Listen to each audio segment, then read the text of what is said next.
আজকে ক্লাসে আমরা আমাদের বিজ্ঞানের একাদশ অধ্যায় অর্থাৎ প্রাথমিক জীবনে তড়িৎ উক্ত অধ্যায়ের ময়মনসিংহ বোর্ড 2024 সালে একটি সৃজনশীল প্রশ্ন সমাধান করব। আমাদের উক্ত প্রশ্নতে উদ্দীপকে বলা হচ্ছে বজ্রপাতের কারণে নীরবদের বাসার দুটি বাল্ব কেটে যায়। নীরব বাজার থেকে 220 ভোল্ট 100 ওয়াট এবং 220 ভোল্ট 40 ওয়াটের দুটো বাল্ব এনে হোল্ডারে লাগানোর সঙ্গে সঙ্গে বিদ্যুৎ চলে যায়। তাদের ঘরে তাৎক্ষণিক বিদ্যুৎ সরবরাহ যন্ত্র থাকায় বাল্বগুলো জ্বলে ওঠে। সো আমাদের প্রথম প্রশ্নটাতে বলা হচ্ছে কিলোওয়াট পার ঘন্টা বলতে কি বোঝায়। আমরা ব্যয়িত শক্তি যখন বের করি তখন আমরা দেখতে পাই যে W = PT ডিভাইডেড বাই 1000 না দিলে আমাদের এককটা হয়ে যায় কিলোওয়াট পার ঘন্টা। সো এটার কথা আসলে বোঝাচ্ছে যে কিলোওয়াট পার ঘন্টা বলতে অ্যাকচুয়ালি কি বোঝায়।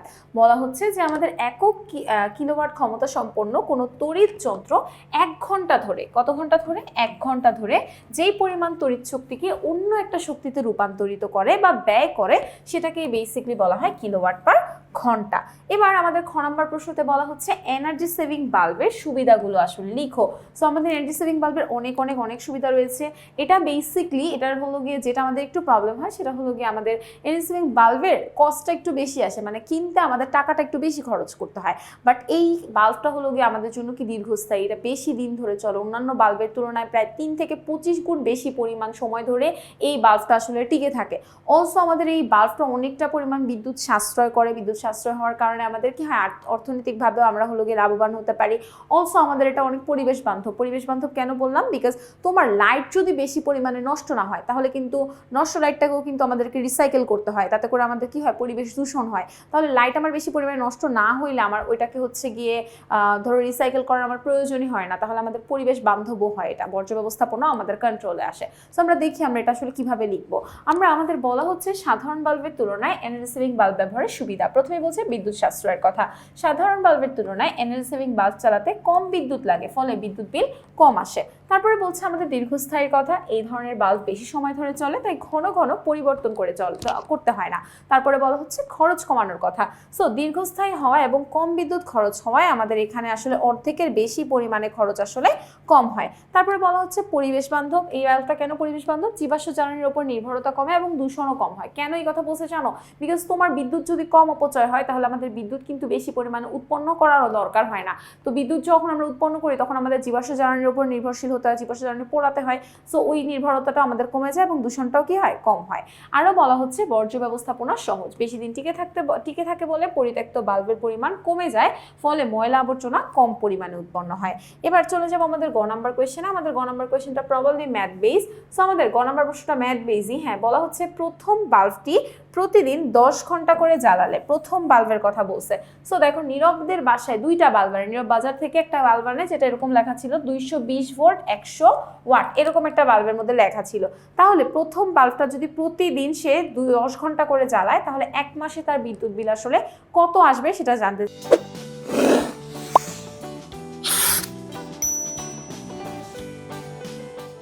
চাইছে। তাহলে আমাদের সে হলো একটা বাল্ব নিয়ে আসে। তাহলে একটা বাল্বের ক্ষমতা পি এর ভ্যালু ছিল হচ্ছে 100 ওয়াট। ক্ষমতার ভ্যালু কত ছিল?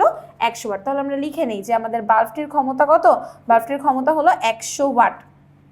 তাহলে আমরা লিখি যে বাল্বটির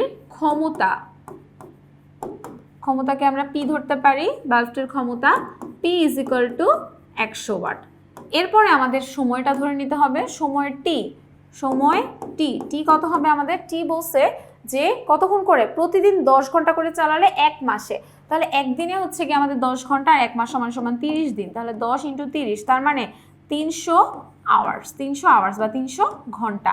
এখন আমরা দেখে নিই যে আমার এখানে কতটুকু বিদ্যুৎ ব্যয় হয়। সো ব্যয়িত শক্তিকে আমরা W দ্বারা প্রকাশ করব। সো W = কি হবে? PT ভাগ 1000 হবে, PT ভাগ 1000। এবার P এর মান আমার আছে কত? 100 ইন্টু T এর মান আছে আমার 300 ডিভাইডেড বাই 1000। এবার আমরা একটু কাটাকাটি করে দিই, 0 0 0 0 0 0 কাটা। তাহলে 3 10 কত হয়? 30 হয়। তার মানে আমার এখানে 30 ইউনিট বিদ্যুৎ আসলে লাগবে। ঠিক আছে, এখন আমরা দেখি যে আমাদের 1 ইউনিট বিদ্যুতের দাম এখানে কত দেওয়া আছে। আমাদের এখানে 1 ইউনিটের চাইনি, জাস্ট এসে কত ইউনিট বিদ্যুৎ খরচ হবে। সো আমরা দেখতে পেলাম যে আমাদের 30 ইউনিট বিদ্যুৎ আসলে এখানে খরচ হচ্ছে। এবার আমাদের ঘ নাম্বার কোয়েশ্চেনে বলতেছে উদ্দীপকের শেষে যন্ত্রটির কার্যাবলী বিশ্লেষণ করো। সো তার ঘরে যখন তাৎক্ষণিক বিদ্যুৎটা চলে চলে যায় তখন তার ঘরে তাৎক্ষণিক বিদ্যুৎ সরবরাহের যন্ত্র ছিল। তাৎক্ষণিক বিদ্যুৎ সরবরাহের যন্ত্র কি? যন্ত্র হলো আইপিএস। তাহলে আইপিএস এর তোমার গঠন আসলে তারা জানতে চাইছে যে আইপিএস এর গঠনটা তুমি কিভাবে করে লিখবা, ঠিক আছে? সো আইপিএস এর গঠনটা কি সেটা আমরা একটু দেখে নিই। যে দেখো বলছে উদ্দীপকের শেষের যন্ত্রটি হলো বিদ্যুৎ সরবরাহের যন্ত্র অর্থাৎ আইপিএস। নিচে আইপিএস যন্ত্রের কার্যাবলীটাকে ব্যাখ্যা করা হলো। তাহলে আমরা আইপিএস এর ব্যাখ্যা যখন দিব তখন আমরা কিভাবে দিব সেটা আমরা একটু দেখে নিই সবাই। আচ্ছা, ফার্স্টে হলো আইপিএস এর যেভাবে চিত্রটা এঁকে নিবা, যে এসির মূল লাইন সেখান থেকে কন্ট্রোলারে আসে, তারপর এখানে ব্যাটারি চার্জার দেওয়া আছে, ব্যাটারি ইনভার্টার আউটপুট দেওয়া আছে, এই জিনিসগুলো লাগে। এখন আমাদের কি করতে হবে? আইপিএস এর যখন কার্যক্রম হবে তখন ব্যাটারির মেইন আসলে ভূমিকা রয়েছে, যে ব্যাটারির ভূমিকা রয়েছে মূল বিদ্যুৎ প্রবাহ যখন চালু থাকে, মানে একদম মেইন আমাদের কারেন্টের যখন মেইন লাইনটা চালু থাকে তখন বেসিক্যালি আইপিএস এর যে ব্যাটারি আছে সেগুলো আসলে চার্জ হতে থাকে, ঠিক আছে? আমাদের আইপিএসটার ব্যাটারি, আইপিএস কিন্তু ব্যাটারির মাধ্যমে চলে। সো কারেন্ট যখন চলে যায় তখন ওই ব্যাটারিটা আসলে আমাদেরকে পাওয়ার সাপ্লাই দেয়। বলা হচ্ছে যখন হঠাৎ করে মূল বিদ্যুৎ এবং সুইচটি মূল সাপ্লাই থেকে সরিয়ে ব্যাটারি সার্কিটের সঙ্গে সংযুক্ত করে দেয়, ঠিক আছে? সো হঠাৎ করে ব্যাটারি থেকে ডিসি সাপ্লাই পাওয়া যায় বলে এটা ইনভার্টার দিয়ে আগে এসি করে নিতে হয়। সো আমরা ব্যাটারি থেকে বেসিক্যালি যেই ধরনের পাওয়ার সাপ্লাইগুলো পাই সেগুলো হলো ডিসি পাওয়ার সাপ্লাই। কেমন ধরনের power supply? DC power supply. So ডিসিটাকে আমাদের ইনভার্টার দিয়ে এসিতে কনভার্ট করে তারপর আমাদের মেইন লাইনের সঙ্গে কানেক্ট করে আমাদের ঘরের মধ্যে আসলে সংযোগটা দিতে হয়। সো যখন মূল সাপ্লাইটা বন্ধ হয়ে যায় তখন বেসিক্যালি কন্ট্রোল সার্কিট ইনভার্টারের সার্কিটটাকে চালু করে দেয়। এভাবে আইপিএস এ ব্যাটারির ভূমিকা রাখে। সো এই হচ্ছে কি আমাদের সৃজনশীল প্রশ্ন। আশা করি তোমরা সকলে খুব ভালো করে বুঝতে পেরেছো। তোমাদের সঙ্গে আবারও পরবর্তী একটি পর্বে দেখা হয়ে যাবে। সকলকে আল্লাহ হাফেজ।